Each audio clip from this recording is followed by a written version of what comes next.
Homie showed up to my crib and dropped a letter in my mailbox. It said, Happy Boss Day. Trying to make fun of what I was basically telling him. I said, hey, the things y'all judging me about, I'm trying to do things in a different light. Some of the same things that Joe has to also experience. They wrote on it, which was, is a low-key threat. Anybody show up to your crib, that's a threat. Nigga, how you even know where my crib at? I'll tell you another thing. I took special precaution to make sure when I bought this house, I bought it cash. If anybody told you different, tell them prove the paperwork. I got a deed upstairs. Not only that, showed up to my crib, dropped a letter in the mailbox, thinking you were going to intimidate me.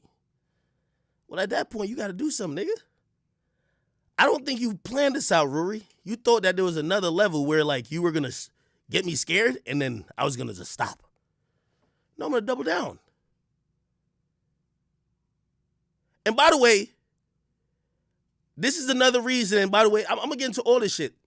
The whole thing with Joe, and I know there's certain people who are on the fence or maybe even like them two bozos. Remember this. I wasn't 100%, I was 80% sure. Well, 80-70% sure that nigga showed up to my crib. I'm going to tell you how I knew it was 100% sure. A day after the letter was dropped off in my post box, and I found it, we had it in the crib. After that, he tweeted out a zip code that was accurate with where I'm at. Y'all could keep believing coincidences. But if somebody show up and drop something off in your post box and then is tweeting out your zip code, it's clear they're probably thinking you didn't get the first message. They're trying to send you a second. So I don't care what that nigga is trying to say publicly and whoever believes him.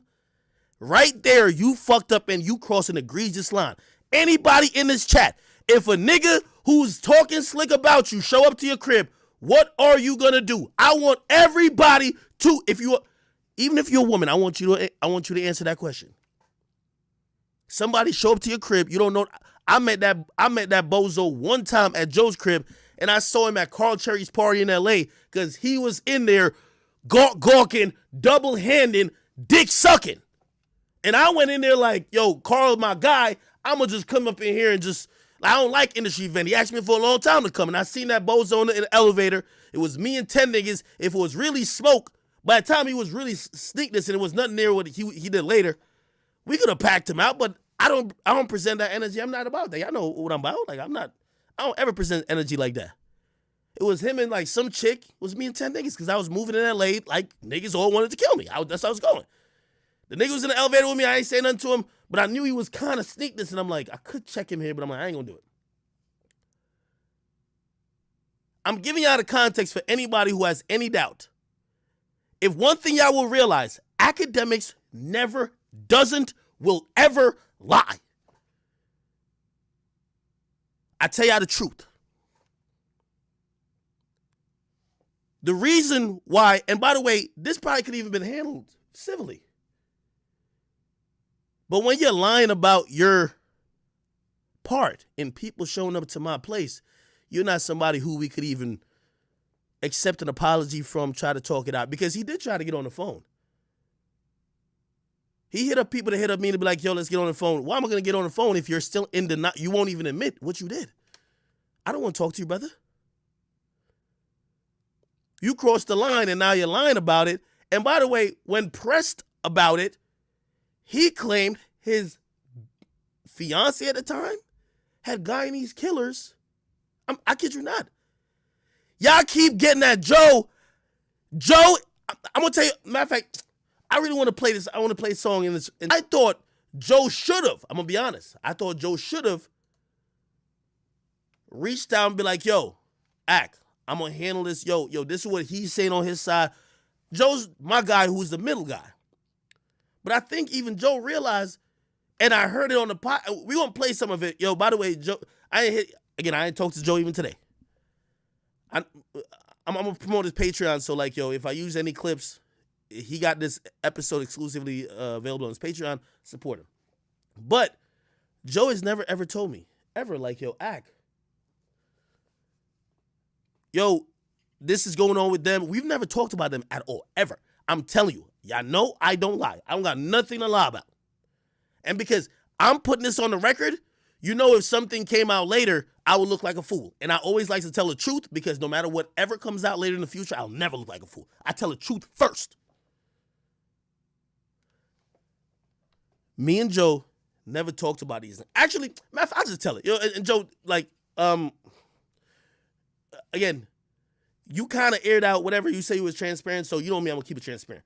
So remember I told you we talked two times. One time had nothing to do with them bozos. And this is in the last couple months. Me and Joe don't talk like that. I don't talk to Joe like that. Joe called me and Joe said, Ak, I was watching some YouTube videos and you made this claim about allegedly what homie side chick said. And Joe, you know this is, no, listen, you know when I talk, nobody ever come out and be like, I'm lying? Nobody ever says that. So you know I'm telling the truth. This is after they missed the episode. Facts. They missed the episode. Joe, I don't know what was going on behind the scenes with them. Joe called me. Joe's like, yo, Ak, one thing I know you're not is a liar.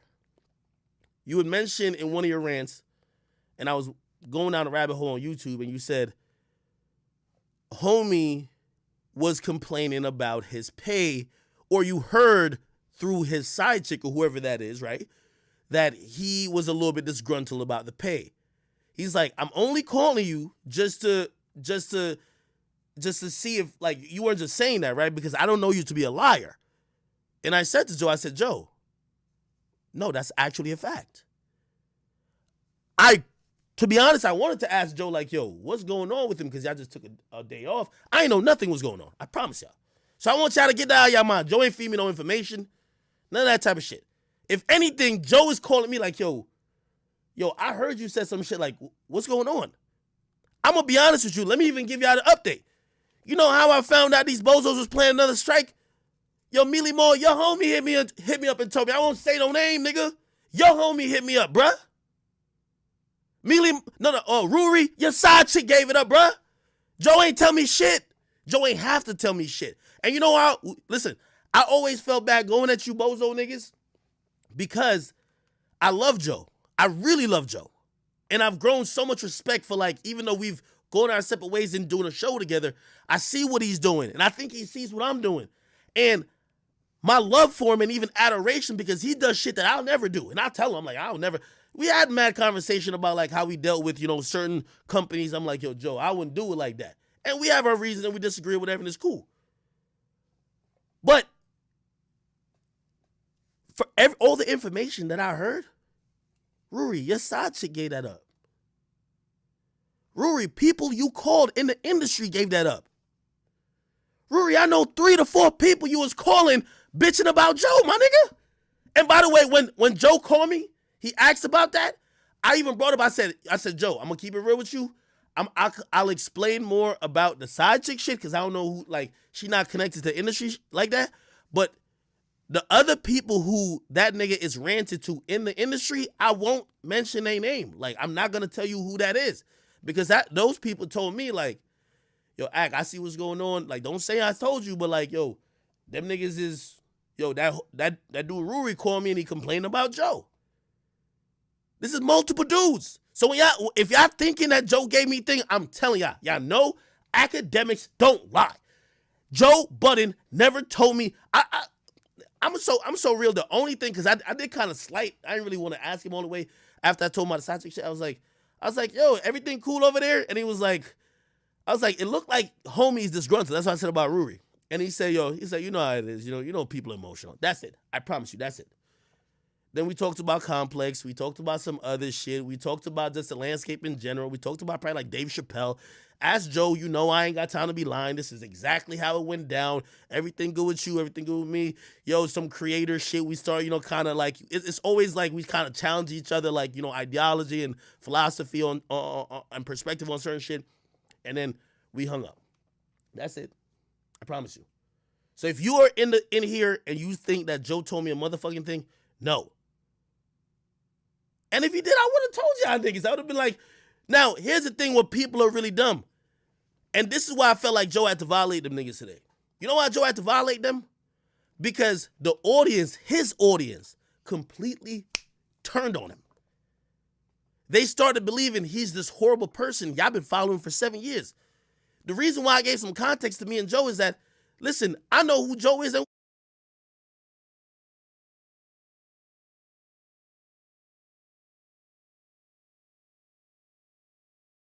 who Joe not. And I was only working with that nigga for 9 months. Joe's an asshole. Joe ain't go. Yo, it's been times that we in meetings and we after situations, yo, where people, where normal people would be like, yo, okay, about feelings that third. I've heard Joe be like, yo,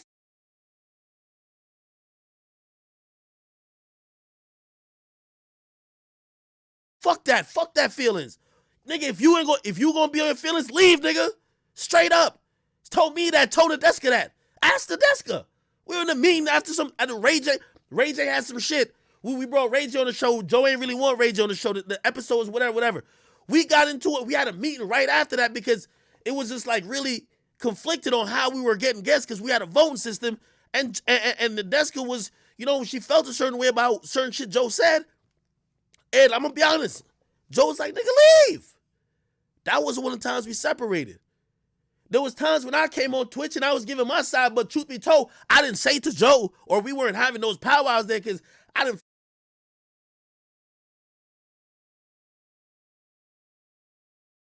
feel like I was in a place and a situation to really air that out there. So I was kind of ranting on Twitch, and Joe was on some shit like, yo, man, yo, Complex, get this nigga the fuck off Twitch. Like, yo, bro, Joe is not the nigga who be on, like, he's not the most emotional friendly nigga ever, bro. And I'm not defending that nigga for that. That's what it is. But I'm going to tell you, if I learned that in 9 months, you've been with that nigga for 6, 7 years, you should know who you're dealing with. If I work with Joe ever again, nigga, I know what type of nigga he is. He going to give it up. I'm going to tell you, Joe is like, he top 1, if not top 2, best voice in hip-hop. I consider him Charlemagne right there, 1, 2. Bruh, if you gonna play with LeBron, you gonna deal with a couple of things, nigga. If you gonna play with one of the top, again, everybody got their faults. Now you gotta make your own decision. Could you deal with how he is personally? Now, business-wise, I told y'all how I dealt.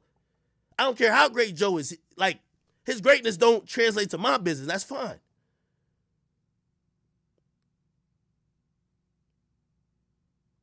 Somebody said my bit rate's bugging? Don't tell me that. Nah, I'm not getting stressed. I'm chilling. How we lagging though? Are we good? Chat Queen was good. My bad. So, and I forgot where I was at. I forgot a bit where I was at. I'm sorry if it's lagging a little bit. I don't know. For some reason, when I do day streams, it lags a little bit. I don't know if it's Twitch or it's a general area where I'm at.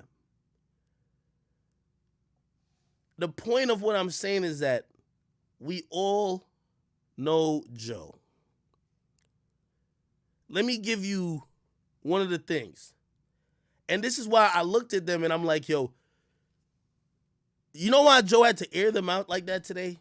Because Joe saw people flipping on him because he's been too nice of a guy.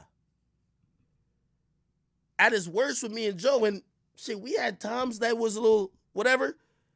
Joe knew I had my own audiences and third. You know who's flipping on Joe right now? Joe's own audience. They're believing some dudes who, they don't do nothing but show up when they're asked to. They didn't put in work. They didn't sacrifice their career. Joe had a whole music career that pretty much went up in flames, and he uses content from that and gives it up every day. He uses his personal, gives it up every day to entertain the audience. I'm not here to defend Joe. I'm just telling you the facts. I just want to show you the difference where these dudes that y'all are looking at, and y'all are probably like, oh, Joe did his homies wrong. It's business. If a nigga got to tell you no matter how good your friend is, you need to do your own business and you have your own lawyer and conduct your own shit from day one, and you wait 6 years later, and now you trying to tell my audit, like you never did it in day one, you never did it in day two, you never did it in year 1, year 2, year 3, year 4. 6 years later, now you're trying to do everything. You're going to look funny. And then when the reason why you're doing it, because you heard, again, I'm going to play Joe clips. The reason why you're doing it is because somebody who Joe worked with in the past, me, called y'all a worker, and now you're pressed. You're trying to prove to the internet, but y'all niggas, you know, these niggas come from, I don't know what type of, they be talking about the cloth. This is Versace. What cloth is this? I don't know what this is. But anyway, the cloth that they're from is to talking subliminals like bitches. You not Jay-Z, nigga. You not a rapper. You're a broadcaster. Talking in subliminals don't work. Express yourself. If you got a problem with something, talk about it. Whether you like it or not, nigga, I've managed to fucking, what do you call, luck up or whatever. I'm in a position that affect hip hop culture and news. Joe understands that. If topics come up surrounding me, he want to discuss it. Y'all niggas so pussy in your feelings, he can't talk about it. And I really thought this, and this is what I'm saying. I learned shit when I was listening to the podcast today. I thought Joe was preventing them from talking. I promise you this. I thought Joe, who's smart, knowing that if Rory came to my house, you have brought it outside of a place that is even throwing jabs and barbs back vocally. You have brought it to a place that hip-hop, we're hoping, never gets back to. That Taxstone Troy Ave shit, bro, you should never be on an interview talking about, yo, if nigga run up on me, I'm killing. Like, it should never be that with broadcasters. So when you show up to a nigga's crib, you brought it to a very uncomfortable space. I'm going to be honest with you. I took mad precautions.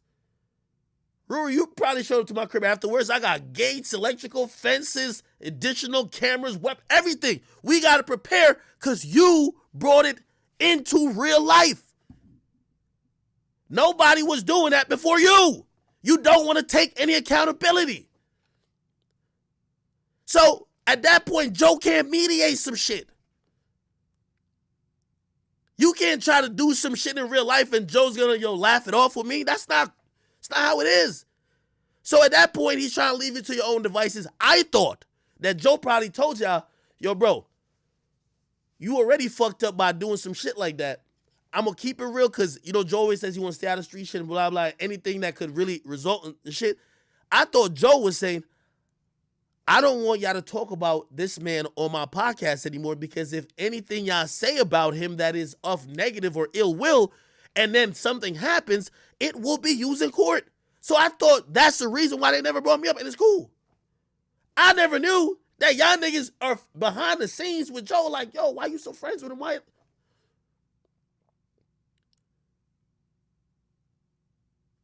Me and Vlad were cool. Joe don't like Vlad from a can of paint. I've tried to squash it. He don't fuck with Vlad. You think Joe could, and me and Joe was on a very successful show. You think Joe could be like, yo, bro, if you want me and you to be cool, don't fuck with Vlad. Bro, learn how to compartmentalize. All right, cool. He don't fuck with Vlad. I ain't gonna bring that into a space. If I'm ever doing anything with him, I ain't gonna bring some Vlad shit to him. It's cool. But that's the problem with the Stooges. I heard it today. I was like, what the fuck? So they're telling Joe, if you friends with us, don't fuck with Ak. And then on the flip side, they telling him, yo, we want to audit you. We want to do business shit. We don't believe you. We don't believe you as a friend. We want to look at the papers. So is it friendship or business? Because if it's business, if Joe Budden goes and do a podcast, which rapper I might not fuck with, or not podcast, any type of content with a rapper I don't fuck with, somebody I don't like, you think I can hit him up like, yo, bro, nah, I'm good off you. But that's what these two bozos try to do.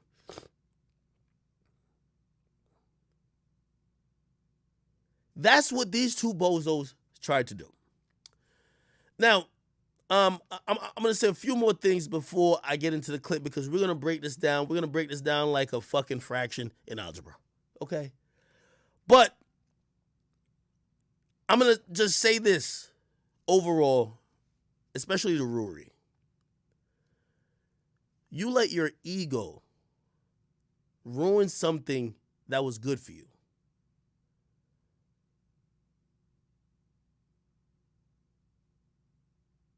And y'all can sit here and blame Joe all you want. By the way, I heard Joe, and by the way, because I want to keep going clip to clip, I'm going to tell you some of what he said and just kind of give my thoughts on it. Joe said, basically, wait, I own the podcast. So even if they're entitled to a certain percentage of maybe profits, the IP is owned by Joseph Budden. It was started before Rory. It was started before Mealy Mall. He birthed that IP as a thought when somebody mentioned some shit to him, and he said, yo, me and my rap experience and the fact that I know how to talk and I'm a little savvy with certain internet shit, how about me and my friends just kick it and talk about what's going on a pod? That's the IP. It's owned by Joe Budden. It's non-negotiable. And this is where it gets interested in an online space, because fans grow so much in love with people like a Rory and a Mealy Mall, you actually think that Joe's product should be broken up. Let me tell you this. And let's talk business. Stop with the friendship shit. I am the only member, I've missed 2 episodes ever of Everyday Struggle. And that was because of a suspension. I was forced to. Every other episode I've been on. Nadeska missed at least, I believe, 10. Wayno wasn't there for the first season. First and second, whatever. Let me tell you this. And this is why I hate when fans start using who they like. And I seen them like really hammering at Joe. If you ask me, Joe Budden, at least from what I know, deserves the creator / IP of Everyday Struggle. If you ask me, I came into that situation. Now, let me tell you how business works. Not because I was sitting across from him, and for a lot of people, and even maybe the audience who came there, they're like, oh, we love Act, we came. Not because of that, meant I deserved half of the ownership. I still don't believe I deserve the ownership. This shit was birthed. Did I come in and play a big role even while Joe was there and after he left? Yes, I did a lot of legwork. Did I negotiate all that? Of course. I became executive producer. I also gained a percentage on the all the ads coming in. Whatever was profit, I gained a percentage. Cool. But am I the owner of that show? I am not. Was I a worker when it came to that show? I was employed to be a host. I worked. So I'm watching people who are saying, yo, they built this with Joe, they built that with Joe. Is it because you are hypnotized by these 2 dudes and you like them?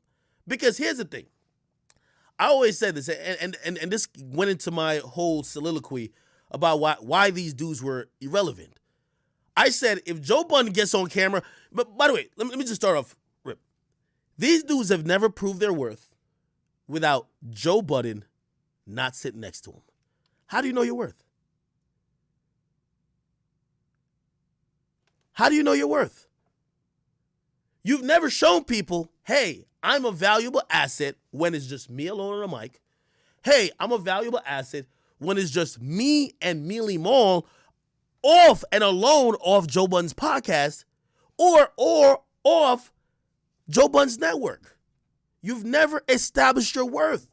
So whatever you think your worth is supplemented because you know Joe Budden is sitting right next to you. And I told you this. Joe Budden showed up with a name, celebrity, a history, and a fan base. And those people were there for a long time. They watched the ups and downs of his life and his career in rap. And then eventually they landed on a podcast. But let's just be very clear. They're watching Joe and whoever. Now, I always said this. This is why Everyday Struggle was great. The people who watch me, this is a good population. It's like a bunch say, yo, we love Act the truth. And then there's I would say 40% is like, yo, Man, I hate how nobody challenged. Yo, I want somebody to get at him. That's why Everyday Struggle was great. You know why the numbers was out of this world? People couldn't wait for Act to get checked. You know why? You know why also the numbers was out of this world? People couldn't wait for Joe to talk to young niggas and talk to people with a different perspective.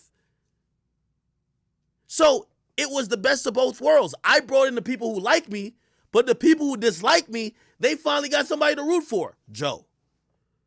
Joe brought in people he liked, but also people like, yo, damn, yo, Joe's just like, he got an old nigga mentality. They had somebody who they could root for as well. We brought in everybody. Great. But then you look at what the Joe Budden podcast is. These dudes became just names off of Joe Budden literally having an audience and continuing and building what he got going on. They brought nothing to the table. I try to give him advice. Y'all should start a podcast outside of Joe. Y'all should do this outside of Joe. Y'all should establish some worth outside of Joe. And y'all going to see, Joe said exactly, y'all think Joe told me everything because I'm not an idiot. I could have seen it a mile away. Everything I'm saying, if you couldn't have predicted this, you're either a dick rider or you're dumb. It doesn't take much business sense. Everything.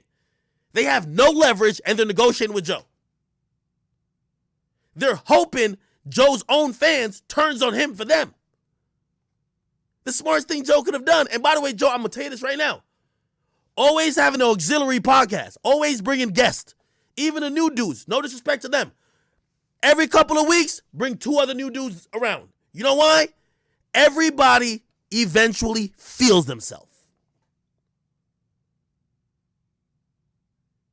They negate the fact that the reason why when they go out and they get recognized is because they're on a platform that you built. He said it, they're lazy. He offered, yo, go build a YouTube. Lazy. Imagine a nigga thinking he's a owner of a product. And this is what I was saying. I was talking about hiring a bit when I really broke them niggas down. And I said, this is what you're missing with Joe. Y'all are talking about these dudes deserve this. But they're only clocking in like workers. They're showing up and they're leaving. Y'all want to know how I knew that? Well, I know. Well, I didn't say it, but I know now. I knew Joe knew that them niggas was probably not going to show up. You know what I knew? In Joe's vacation, he planned basically a media. It's a media tour. I think he got one of the new niggas doing some AMA. That's a rollout. So I already conditioned. I'm like, yo, Joe is knowing that them niggas might not come back. But here's the thing. For all the people who have this little fucked up little thinking, this nigga, Joe is doing interviews. He's trying to manage a network. He's doing, the work is not showing up 2 hours and doing a podcast or 3 hours. That's not the work. If you're an entrepreneur and you think the work is only showing up at the time, you're not an entrepreneur. The majority of the work is before that. If you think the work is just me getting on stream, you don't know about anything about running a business. If you think the work is just, here's a couple YouTube videos, you don't know anything about running a business. The people who work for me have the luxury of only doing what I employ them to do. For me, I got to promote, cross-promote. Okay, cool. So that might entail all of marketing. All right, so what are we going to do? Let's try to get some partnerships. Let's entertain these deals. Okay, cool. While you kicking at home on this weekend, they need me to fly out to LA to entertain some type of conversation that could better what I got going on. You think I'm going to do all that work behind the scenes? Also, I'm paying out of pocket. And the nigga who only shows up when he's contracted to show up is going to then tell me that he owns a part of what I got? Are you fucking stupid?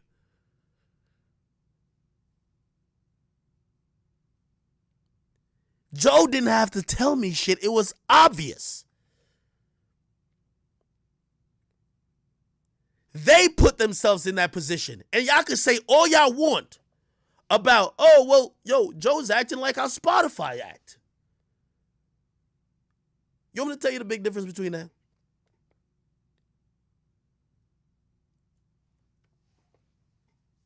These dudes, if they cared about equity and whatever, and they wanted to be partners or bosses, whatever the case is, they should have done that way before it got to the point that they were at Spotify. They should have done it way before.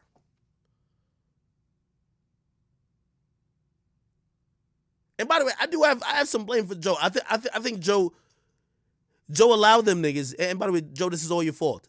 Never allow. This is Joe Budden platform. You shouldn't allow people to speak on your platform like they're bosses like you.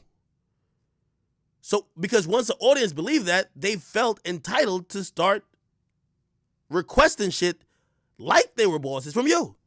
But anyway, let me get into a couple of clips. I think we got some. Let me see.